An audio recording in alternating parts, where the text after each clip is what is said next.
State two reasons why two independent source of light cannot be considered as coherent sources. पहला, as two independent source of light, source of light cannot have same frequency. दूसरा, cannot have a constant phase difference. Now we see that as two independent source of light cannot have same frequency.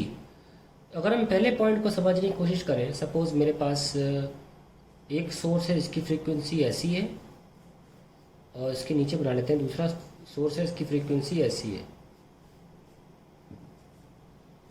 अगर आप इन्हें add करते हैं तो आपको proper crest उठ गया, कहीं भी क्रेस्ट पे ट्रफ, ना क्रेस्ट पे क्रेस्ट प्रॉपर ऐड होता दिख रहा होगा, ना क्रेस्ट पे ट्रफ ऐड होता दिख रहा होगा। तो प्रॉपर क्रेस्ट और ट्रफ एडिशन या क्रेस्ट ट्रफ सब्ट्रैक्शन नहीं होने की वजह से एक प्रॉपर ब्राइट डार्क पैटर्न, जिसे इंटरफेरेंस बोलते हैं, वो नहीं मिल सकता। ये साफ साफ दिख रहा है, तो ये पॉइंट समझ में आ गया होगा आपको। दूसरा फेस देखते हैं। फेस देखने के लिए आप घड़ी बना लीजिए। सपोज एक घड़ी ये है आपकी और दूसरी घड़ी आपकी ये है। इन दोनों की सुई जो घूमती है उसे रोटर बोलते हैं, रोटर या फेजर। क्योंकि इनका जब ये फेजर यहाँ पहुंच जाता है तो ये जो एंगल होता है इसको फेज बोलते हैं। एंगुलर पोजीशन को हम फेज कहते हैं, ठीक है। अगर हम इस रोटर की या सुई की वाई कोऑर्डिनेट को एंगल के साथ प्लॉट करते हैं तो हमको साइन थीटा प्राप्त होता है। आप देख सकते हैं, देखो जीरो पे वाई कोऑर्डिनेट जीरो है, एंगल भी जीरो है। जब एंगल 90 डिग्री तो वाई कोऑर्डिनेट क्या है, सपोज हम 1 सेंटीमीटर का रेडियस मान लेते हैं तो वाई 1 है, 1 पे वैल्यू आ गई। अब मान लो ये घूम के यहाँ आ गया 180 डिग्री पे, देखो वाई की इस एरो का कोऑर्डिनेट वाई कोऑर्डिनेट क्या होगा, वाई कोऑर्डिनेट देखो जीरो है, तो देखो साइन थीटा प्राप्त हो रहा है आपको। ऑन द सेम हैंड अगर मैं एक और रोटर चालू करता हूं पर इसकी स्पीड बार बार एक्सेलरेट होती रहती है, स्टार्ट तो दोनों ने साथ में किया, लेकिन इसकी स्पीड तेज होती चली गई।